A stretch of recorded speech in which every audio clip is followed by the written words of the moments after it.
Let me know when you're ready. All right, so I was asked to show how you put the donut mini box together.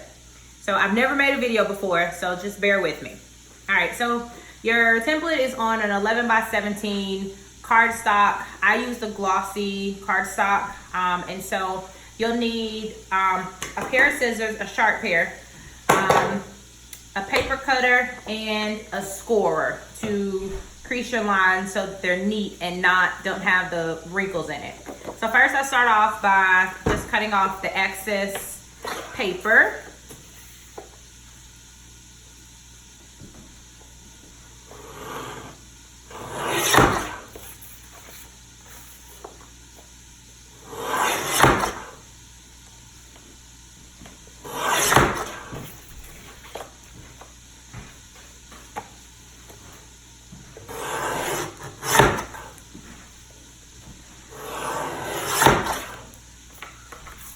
And you'll do this on all the sides where it's just all white paper.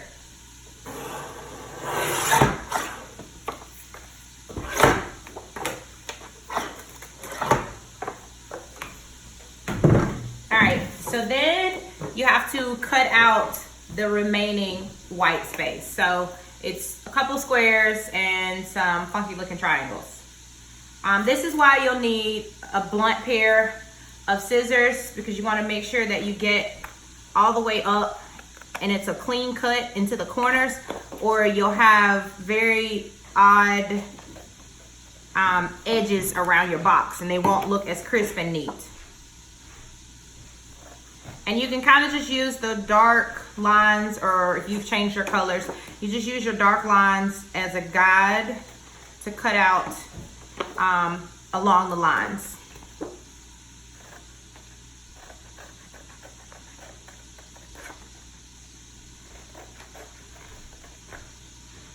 So for those of us that don't have a cutting machine, it takes a little bit longer, or maybe it doesn't, I don't know. We humans may be faster than a machine. So you just pull all of those, cut those out and pull them off.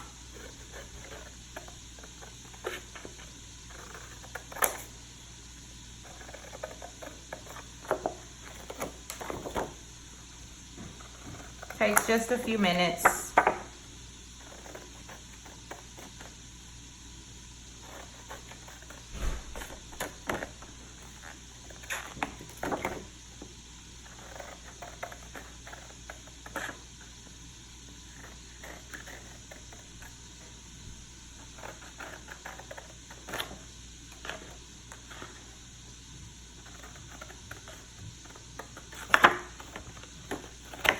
So once you've done all of that, the only white space that you should have left are your 4 triangles. So this is what your template should look like once it's been cut down to the right size. And this template works for 1 regular size Krispy Kreme donut or whatever donut place you have in your town, or for about 7 or 8 donut holes. So then you'll take your scorer. If you don't have a scorer, you can really just use a ruler and like a butter knife and just go down the seams of where you need to fold your box. So you'll line up your lines on all, and you'll need to crease across all of the dark lines. Those are your folds.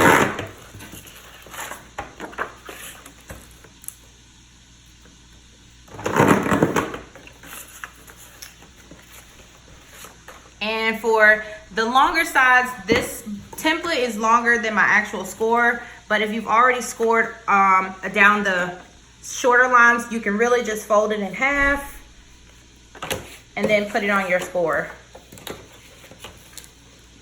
You'll have to score both sides though, because the score is not thick enough to do both sides. So you'll have to flip it over and then do the other side.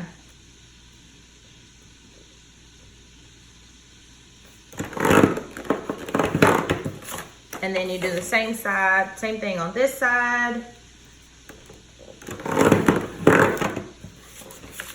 Turn it around.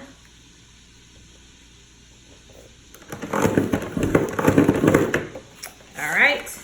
And so now I think I got all the sides.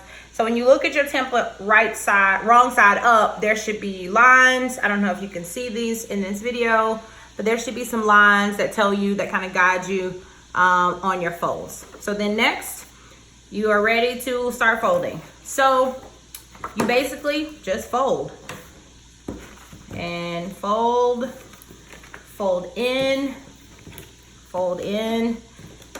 These are your connectors to kind of bring your box together.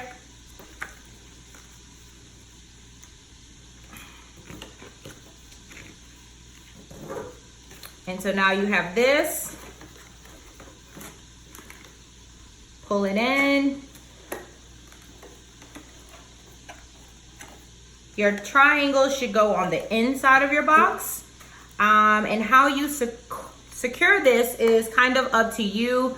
I do have these like Elmer's glue, little glue pens, but I decided not to use glue pens because I was dealing with food, and so I just decided I didn't want to do that. So I used a tape runner, which I don't have any more of, but it's like a whiteout tape runner, but it has glue on it instead. So you would just take that and glue on the inside of your triangles on this part that faces up.